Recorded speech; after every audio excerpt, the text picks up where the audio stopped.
बिहार चुनाव 2025 से पहले राजनीतिक सरगर्मियां तेज है। इसी बीच जनसुराज के नेता और संयोजक प्रशांत किशोर जमुई में एक प्रेस कॉन्फ्रेंस को संबोधित करते हुए नीतीश के करीबी मंत्री अशोक चौधरी पर जमकर निशाना साधा है।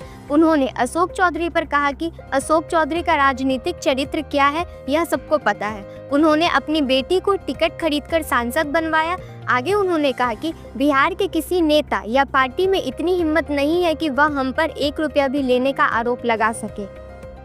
अशोक चौधरी का अपना राजनीतिक कैरेक्टर क्या है ये पत्रकारों को हमसे बेहतर मालूम है। बिहार में किसी नेता का, दल का ये दम नहीं है कि वो कह देगा कि प्रशांत किशोर ने किसी से 1 रुपया भी गलत कहीं लिया हो।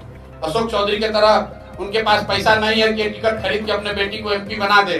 तो ऐसे लोगों के लिए जनसुराज खड़ा है तो स्वाभाविक तौर पर कि इन लोगों को तो मिर्ची लगेगा ही लगेगा। जिसके बाद मंत्री अशोक चौधरी का बड़ा बयान सामने आया है। उन्होंने कहा, प्रशांत किशोर पर मानहानि का मुकदमा करूंगा क्योंकि प्रशांत किशोर ने आरोप लगाया है कि टिकट खरीदकर बेटी को सांसद बनवाया है। आगे मंत्री ने कहा कि हम लोग दलित परिवार से आते हैं, तलवार लेकर लड़ नहीं सकते। हमारे पास जो सामान्य नागरिकों के संसाधन है हम उन्हीं का प्रयोग करेंगे।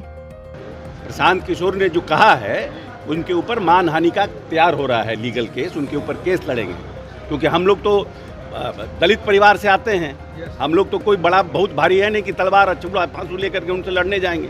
हमारे पास जो संसाधन है एक सामान्य नागरिक होने का, उसका हम प्रयोग करेंगे और हमको लगता है कि हमें न्याय मिलेगा।